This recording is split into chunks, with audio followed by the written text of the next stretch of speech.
Good afternoon, gentlemen. Good afternoon. Welcome to the new Afternoon. show. I'd like to give a warm welcome to our first guest, Diabolus Rex. He is Magus of the Chaos Imperium. How you doing, sir? Good. How are you? Excellent.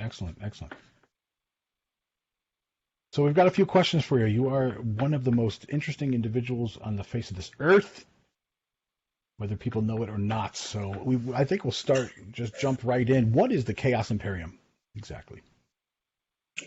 We are an occult think tank, which is using technological magic to advance new ideas for magic in the quantum age.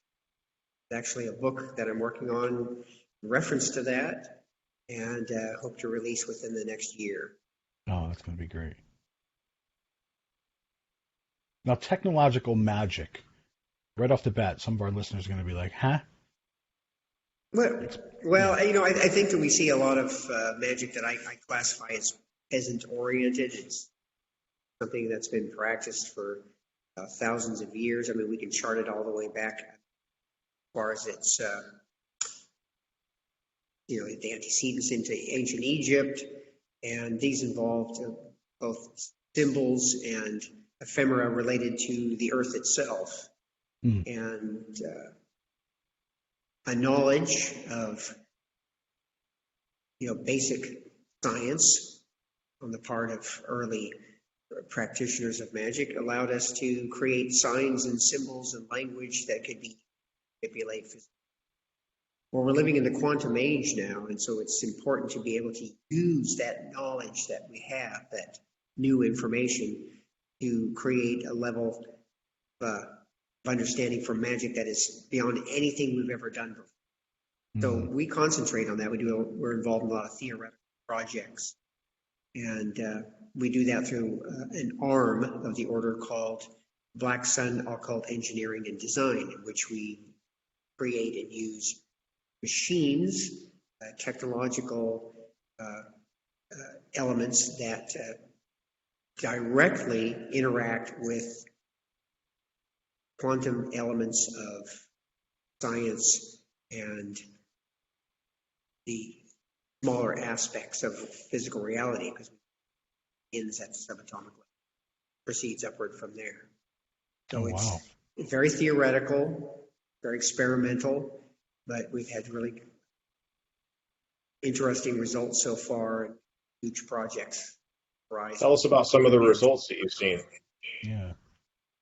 Well, if you want to try and manipulate reality, you have to be able to do it on a grand scale. If you're going to steal, you have to steal millions. If you're going to kill, you should kill millions. If you're going to manipulate reality, you should do it on a scale that's above and beyond anything else that's been done. So we believe that the use of torsion and energy and electromagnetic force, which Nikola Tesla, a famous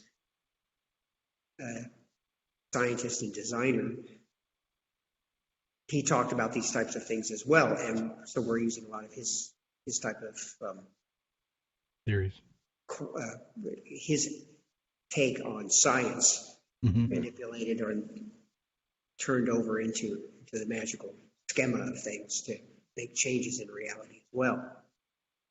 Wow. So I've seen just on your public profiles and through the internet that I've seen your Ragnarok engine. What else have you built? And tell us a little bit about the Ragnarok engine as well.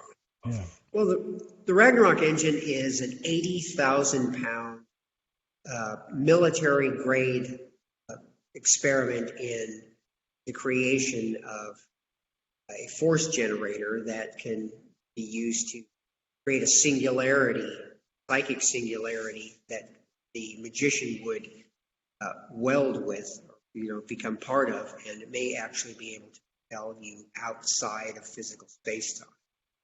That's the major focus of that machine.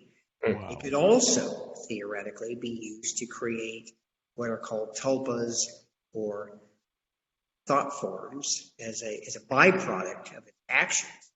In doing so, it could be used as an occult weapon. Wow. So how far along are you with the Ragnarok engine? I've been working on it since 1996, and at least another 5 years. Wow. Wow. So you're just about there. I mean, you guys are getting close to making this There have happen. been various things that have come in the way. It's like we need a final place to be able to put it and actually, or with it. So I've acquired some property and preparing it, to move it out there. This machine is 15 feet long, 7 feet wide, and about 10 feet tall. Wow. It can only be moved by a specific type of company that's involved in the moving of machinery.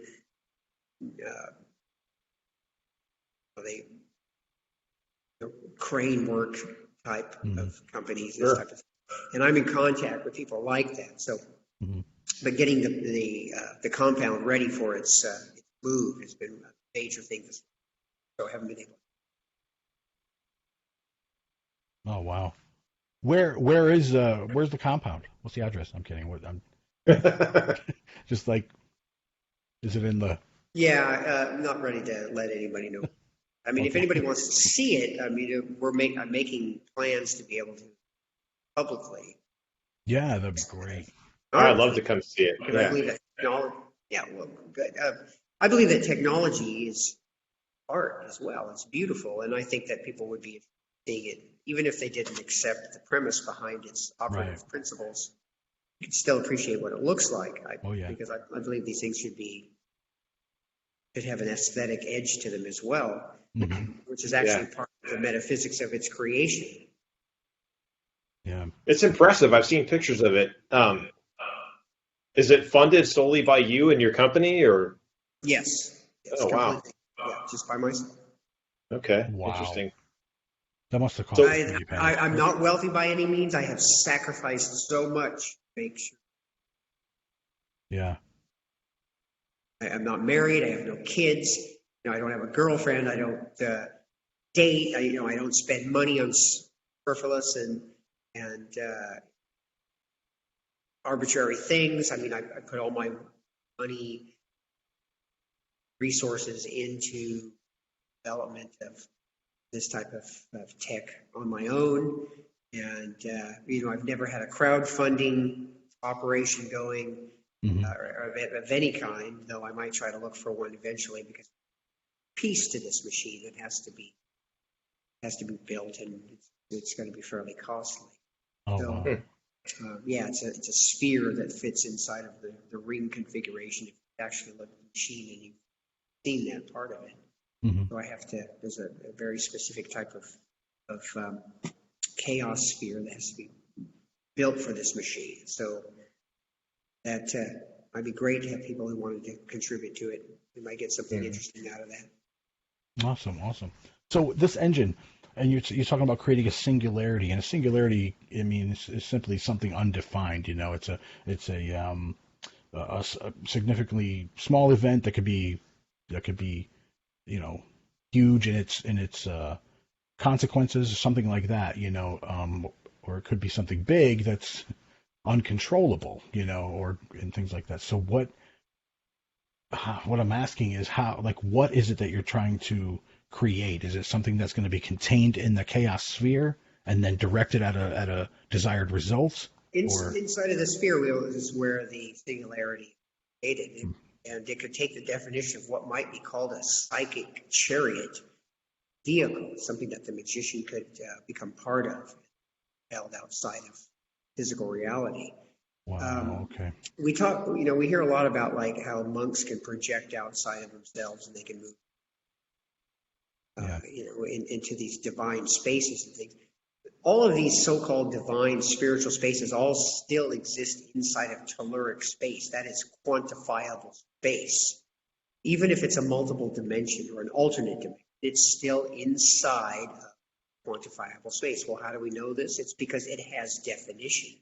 People can talk about it, people can look at it, or people can relate what it was like to have been there or seen it or experienced it. Well, if that's the case, then it's physical. Doesn't matter what it is. And even if it's invisible, sensation, physical. And what we're talking about is that place with, quote, no center and no circumference.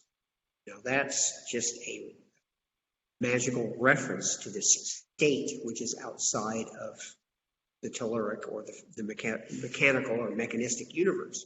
Mm-hmm. It's a place that could be, that we can talk about in the sense that we have the power to apprehend it as thinking beings, but we're not really metaphysically developed enough to be able to tell exactly what that is.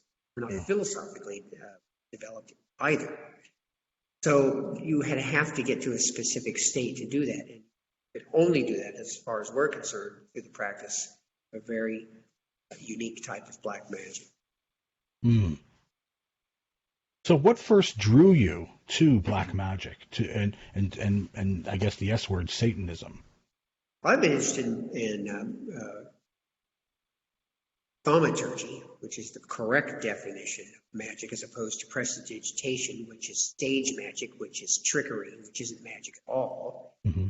It's just psychological manipulation, which I don't accept as magic, though various organizations define it that way. I've been interested in that type of thing all my life. As far as Satanism is concerned, my parents had a copy of the Satanic Bible when it came out. Found that in the house library and read it. It made a lot, to me, it spoke to me because I was always attracted to it. It was unusual and different. Mm-hmm.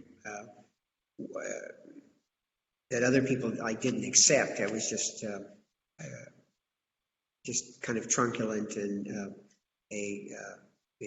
very contra to anything else that was out there, but not just to be that way, because I just felt that way naturally.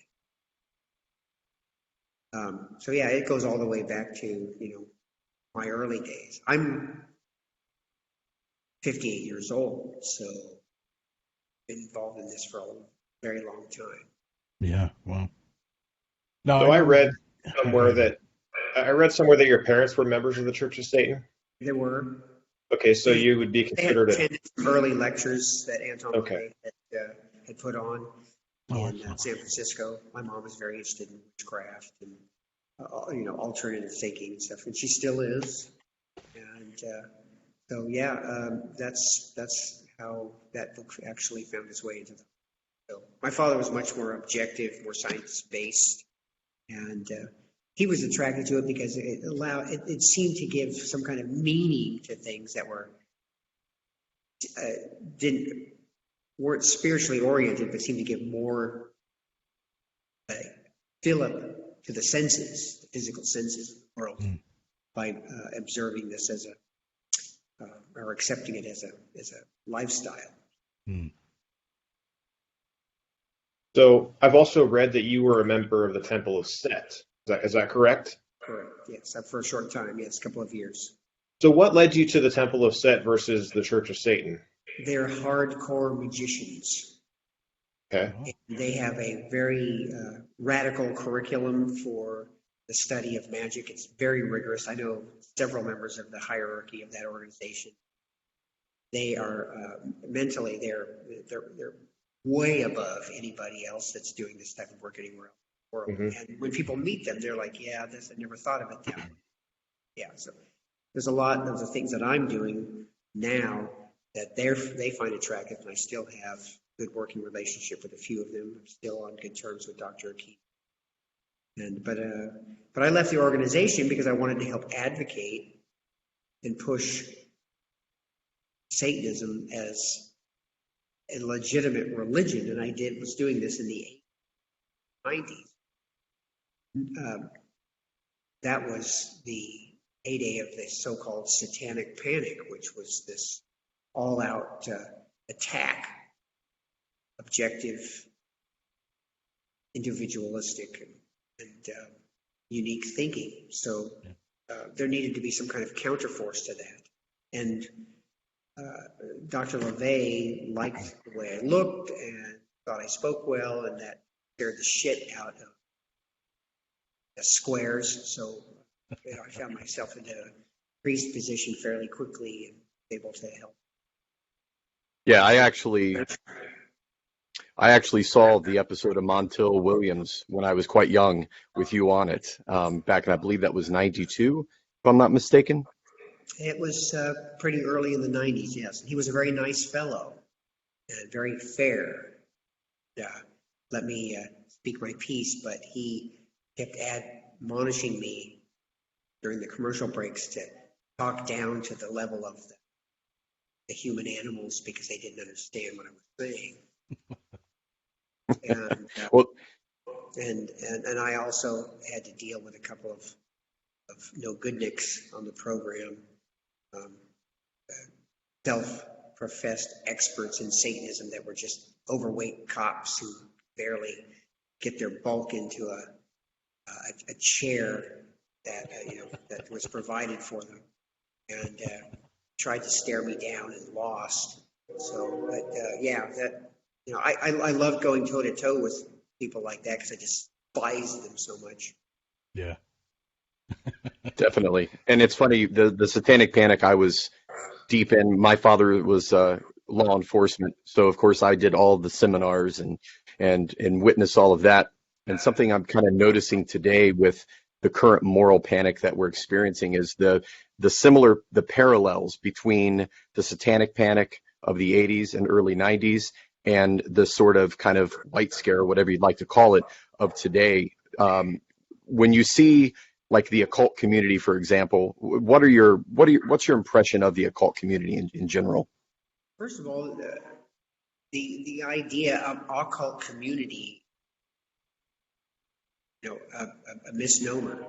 There should be no, connection between any one thing and any other. Idea of community rubs me raw, and I don't want any part of that. I have a few people that I've spoken with that they have ideas. They want to, like I said, they want to see the trains run on time too. They would like to see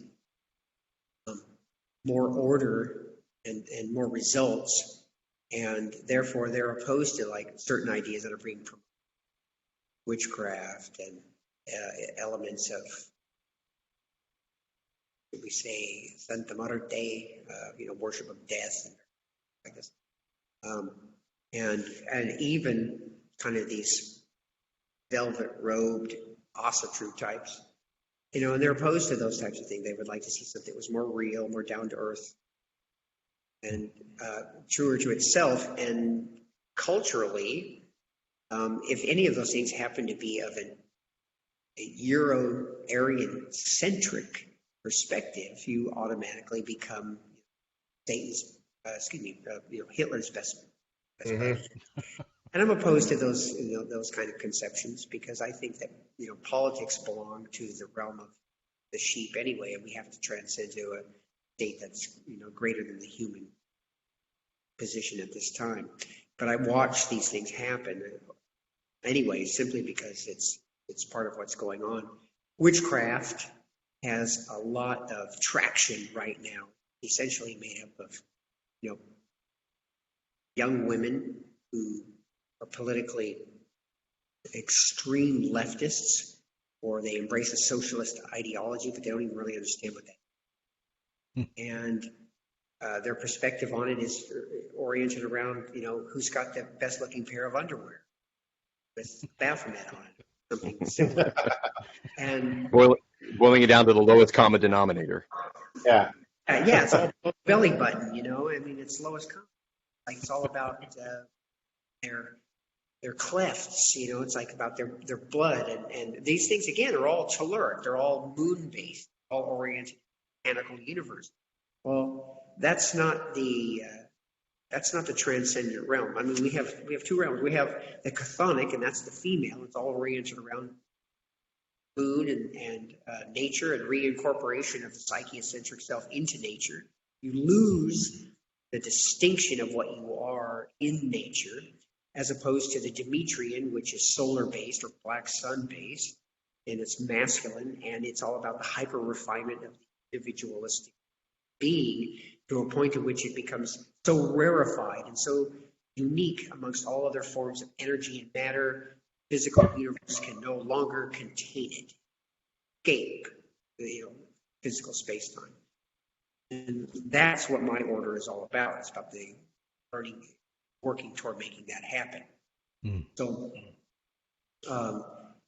I see all of these other magical activities as just lesser forms, and they can go, they can help propel that as much as they want, but they're all very politically based. And I think that's the anchor that holds them down from developing in it. I believe that animals have a greater chance of a transcendent experience to become something more than what they are. And do you see this social justice Satanist kind of cannibalizing itself eventually? Well, it's going to be interesting to see what's going to happen. In the long term, I like to propel, out several thousand years. Artificial intelligence is going to synthesize with the human condition. Yes. We are going to lose race, culture, and ideology. There's going to be no distinction because AI will look for that which is most efficient, going to create an insect-like or hive mind type of perspective. Now, this sounds all like science fiction, but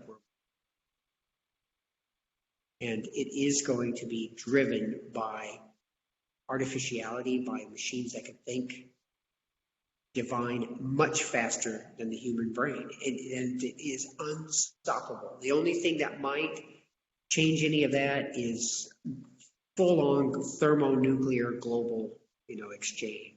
Mm-hmm. Yeah.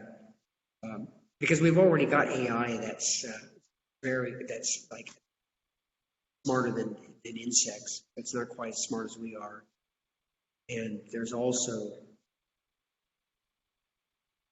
rumors that there is something on the horizon that's already there. So it's being developed in exponential terms, basically. Well, moment by moment. Yeah. I would definitely agree with that. And it won't be stopped. It won't be curtailed. I mean, we've been all prepped for this by movies. I think we've been talking about the revelation. That's an excellent point.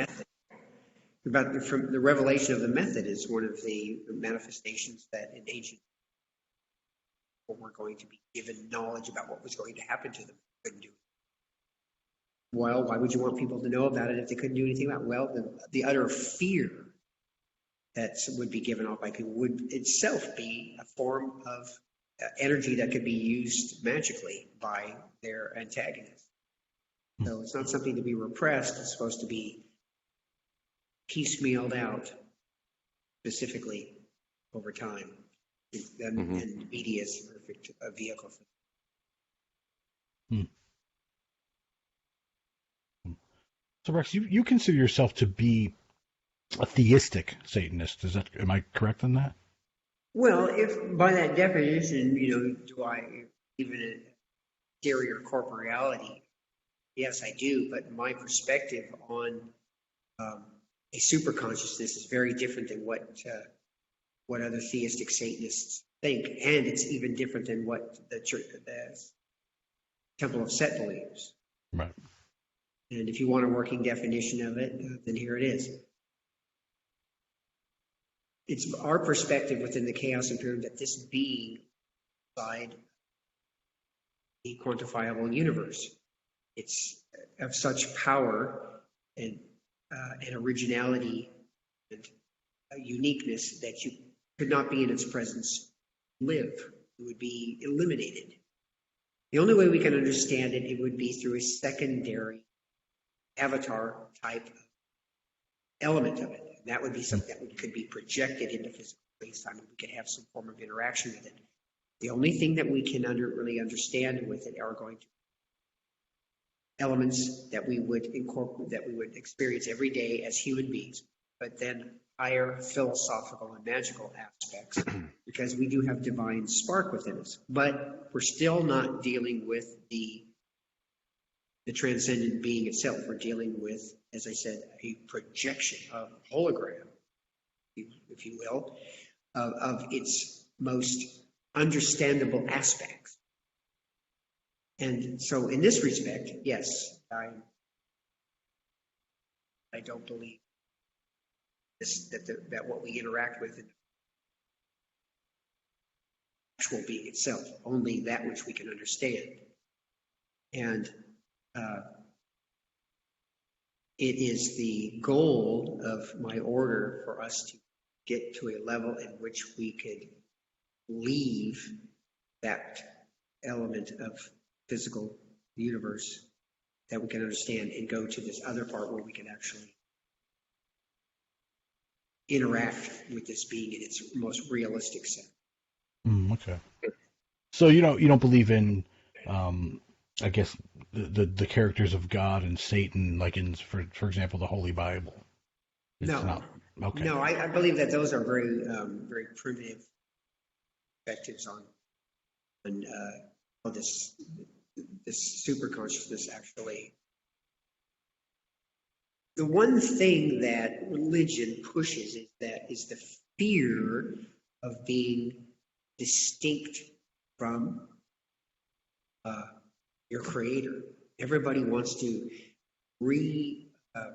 amalgamate with the creative principle. So everybody seems to be one with nature. Or, the ego is evil. It must be destroyed. It must be eliminated. Ego is the sense of self.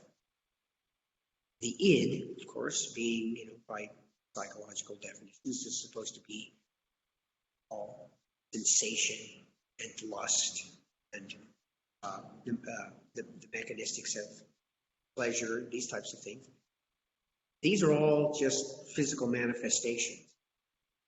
The higher aspect is something that they believe, something that would become part of, this is what witchcraft groups and various other magic groups believe, that this would all become part of this greater consciousness of the universe. Well, the universe consciousness is the demiurge, just a creative principle. It's a backwash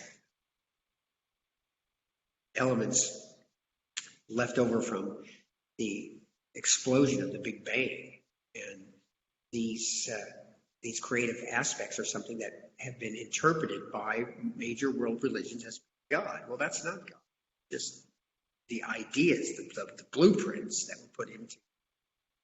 So, I don't see God as this Judeo-Christian ideal. I think it is this much more satanic, dark being which exists outside of that, which we can apprehend by being able to think about it being different than anything else we've experienced. But we can't really know what it is until we can actually make some form of contact with it. And black magic is all about trying to gain the power that this force would have, and making oneself a god. So when you describe all of this, the thought comes to my head: aliens. What are your what's your take on aliens? You mean like Zeta 2 Reticuli Greys? Is that what you're talking about? Well, I don't know. I'm not giving him a name. I'm just talking about something out there in another universe that we might be their pets, their cattle. Well, those we might be. They might be us already developed, coming back through time to check up on our program, because we know we know these kind of things can happen, because now we have knowledge of quantum aspects of the universe operate, and you could have a developed group of human beings from now, that's pushed forward 5,000 years. They're able to escape time and space into another alternate universe, but they can still keep coming back because they have knowledge about how to return back in time to observe progress. It has been postulated that aliens actually are us from the future, and that may very well be realistic. But I've never interpreted Aleister Crowley's bulb-headed Lom as being a demonic form, but a an actual flesh and blood being that has a far greater knowledge, excuse me, of the ordering of the universe than we have. But again, if it's still existing in an alternate space-time arrangement, still physical, spiritual, it's not transcendent, still trapped inside a physical.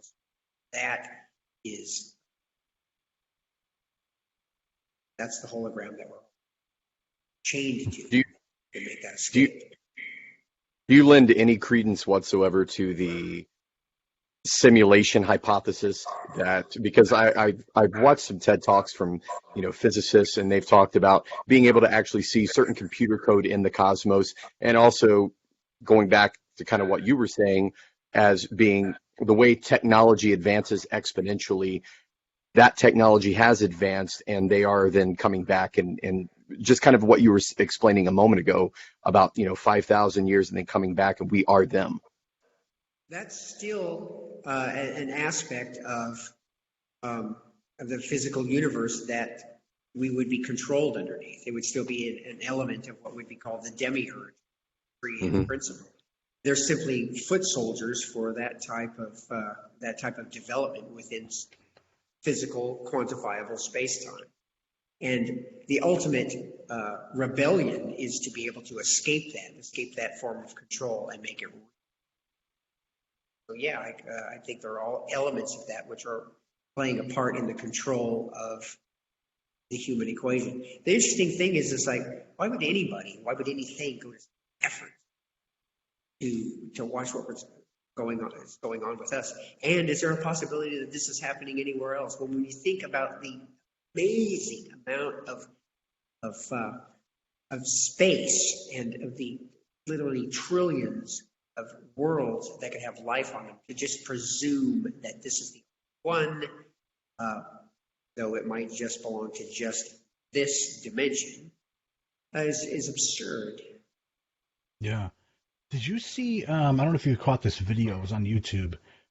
They supposedly had an extraterrestrial captured, and they were interviewing him, and they, I guess, translated his language or something, but he essentially was saying that he actually is human coming back from the future to warn us about the path we're going down, the thermonuclear war that's going to make them appear aesthetically the way they do because of that nuclear fallout and things like that, just the effects it had on them, and that he was here to stop it and all that stuff. And he was talking about that there's many universes, and in this one, there's only a certain amount of habitable planets for life and things like that, and it's very hard to have human life in this universe. It was like he named how many there were, which is still a lot, but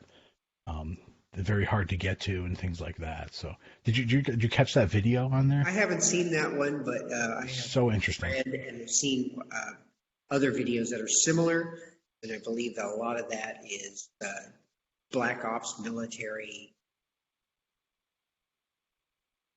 propaganda campaign. Yeah. I mean, I'm not saying this thing looks too legit. Why would it's like the whole idea of the benevolent alien coming back to warn no different. Right. Yeah, you basically described the space-time continuum in Back to the Future. He's trying to change the space-time continuum. Yeah. Yeah, when this thing reaches 666 gigawatts, we're going to see some serious What the hell's a gigawatt? Yeah, right. I wasn't putting too much stock in the legitimacy of the video or the creature. My point was it's really strange how what the extraterrestrial was saying was really in line with what you were saying just now. So and you haven't even seen the video, so that blows my mind. I think there's a very distinct possibility that developed humanoids from the future could come back and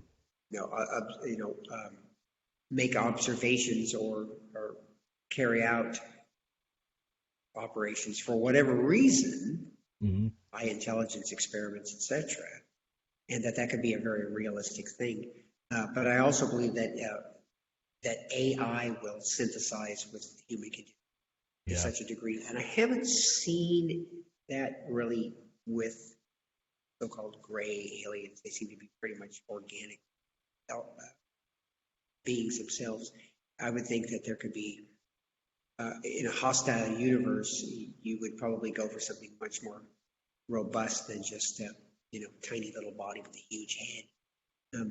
Though the idea of synthetic and organic exoskeletons has been played around with heavily by Hollywood in various configurations. Have you seen the footage of the spacecraft? Go ahead.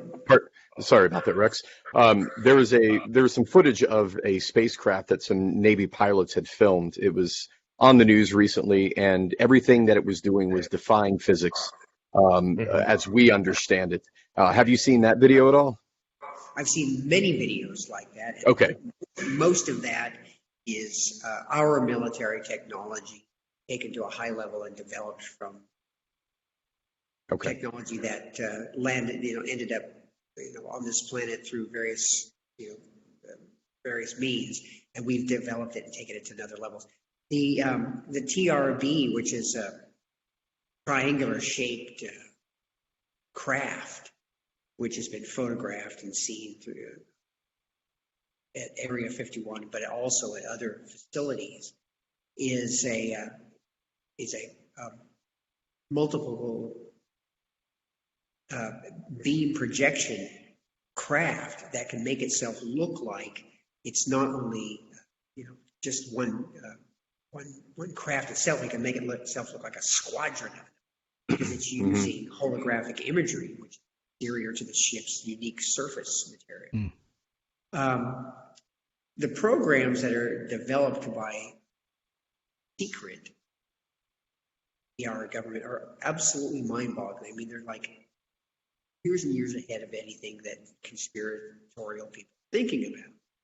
They're there, and this stuff came from extraterrestrial sources. Now, the Hanabu 1, famous school, the Führer balls, these various other forms of extraterrestrial craft, which made their manifestation in Nazi Germany during the latter part of the Third Reich, when everyone was frightened, when they were thinking that maybe they were going to lose the war. These ships and this technology supposedly was channeled by women who were a member of a group called the Vril, and they passed this information on to higher-ranking elements of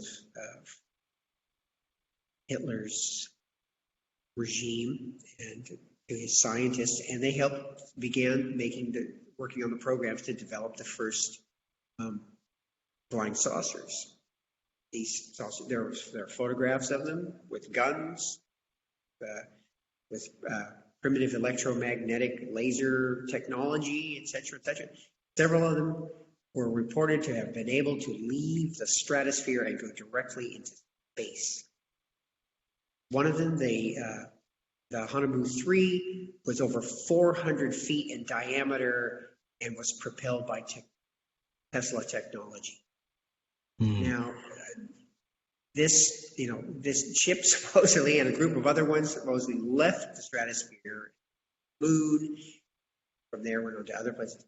I don't see any reason why this wouldn't have been possible, and why it couldn't have been actually that information given over members of the Third Reich by an alien force who were like, well, this is the most advanced group of thinkers in the world today. It's like, we can give this to them, press this on. Or for whatever reason that they would be what would appear to be slightly clairvoyant because they're already living in the future and they've seen it play out in various events. I have a very intense interest in Nazi UFOs and their technology. Ragnarok itself was oriented around discoveries that they made. I could definitely see that. because they were on the cutting edge of all.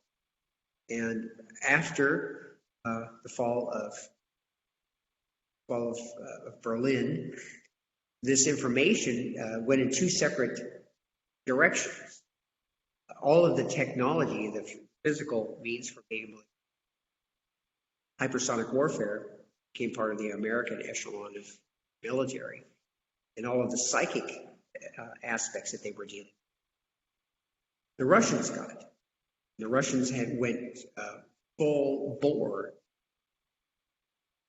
and began developing projects around it. That's one of the reasons that you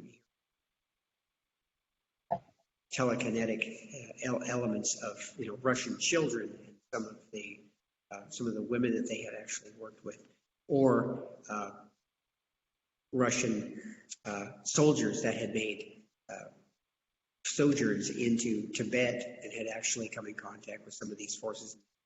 They weren't prepared to deal with them, and they had to leave. Tibet had been this repository for alien technology, because it was almost inaccessible by anywhere else.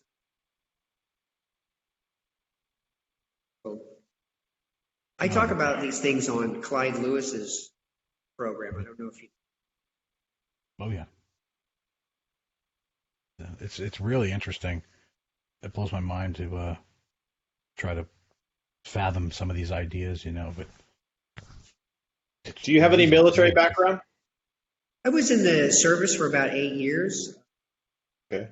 Combat engineer battalion. I jumped out of helicopters, took the Army's military test for psychological operations, and helped develop imagery for leaflet bombing campaigns. These are that you would drop over an area from an aerial bombardment. Victim was cogent to the operation, and essentially, helping persuade people to either give up or they should seek other sources of backing than what they were doing. And that was using image-driven propaganda. They call that those memes, but it was the same thing then. Yeah. Back in the 80s. Did you have your? I wish I had, because if I had, I would have been started just a few years ago. Who knows what would have happened? Yeah. Definitely would have ended up in the Middle East. Yeah. Did you have your body modifications while you were in the military? Oh, no. I know you didn't. So let's talk about that for a while. I mean, for a minute there, if you don't mind, because a lot of people viewing this are going to want to know, when did you get them? What urged you to get them? Why? Things like that. Well, I've had I have a lot of ones that are most the horn implants, and I got those because they were to serve as a warning to those who would resent, quote, Dr. LeVay. So they were aspects of connecting me to a full conviction black magic and satanic thought. So I think that your physical exterior should mirror your internal psychic landscape. Well, it's working. Well, I've had them a long time, and they've really become part of me. Oh yeah. What's a typical day like for you, if you don't mind my asking? Well, when I'm at work, I wear a stocking. They know that there's something.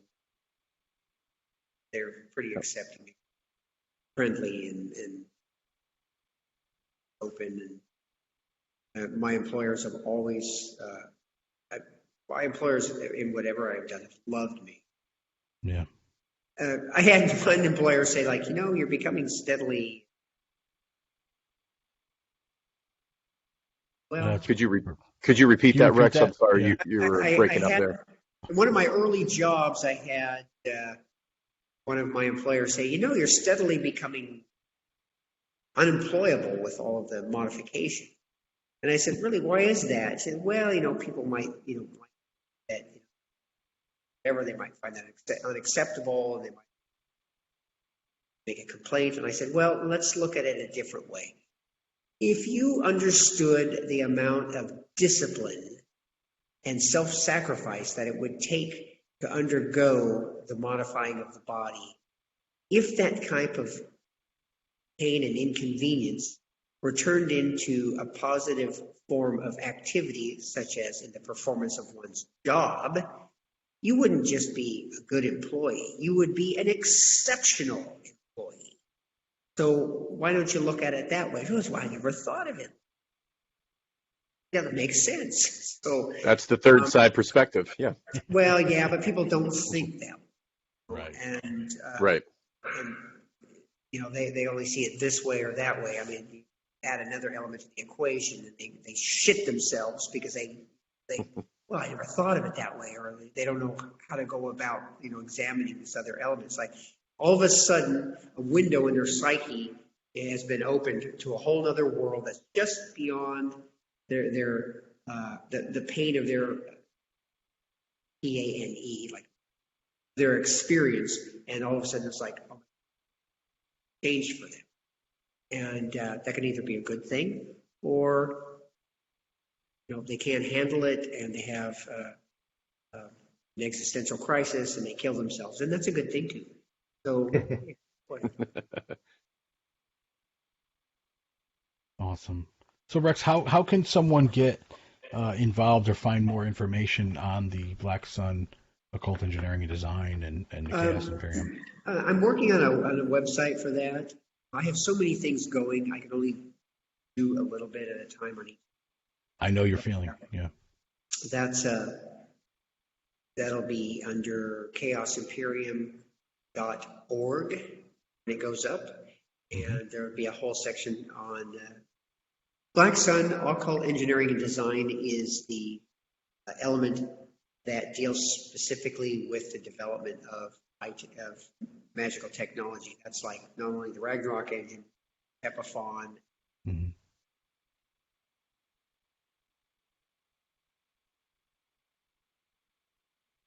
The audio. I believe I'm blanking out here. I've got Oh. another element for like a different machine that we're actually working on, which is completely new. But that material will all be as a specific area within the Chaos Imperium, and the rest of it is like my own thoughts on these magic and development of it. Very very heavily image driven, so there's lots of things you can look at. I'm working on a book called Dominion of Chaos: Black Magic in the Quantum World, and I hope to have that out within the next year. People will be able to read more about this. So. Nice. Great. Awesome. Rex, we want to Very thank nice. you for coming on. I mean, we learned Thanks lot for from having me. You very, guys very interesting individual. nice to talk to you. So. Yeah, if you ever want to come back on and promote your book or your projects, you're always welcome. I would like that. That would be good. We'll Yes, fantastic. mix it up, make it a little bit different. Awesome. All right, everybody. All right. Thanks for watching.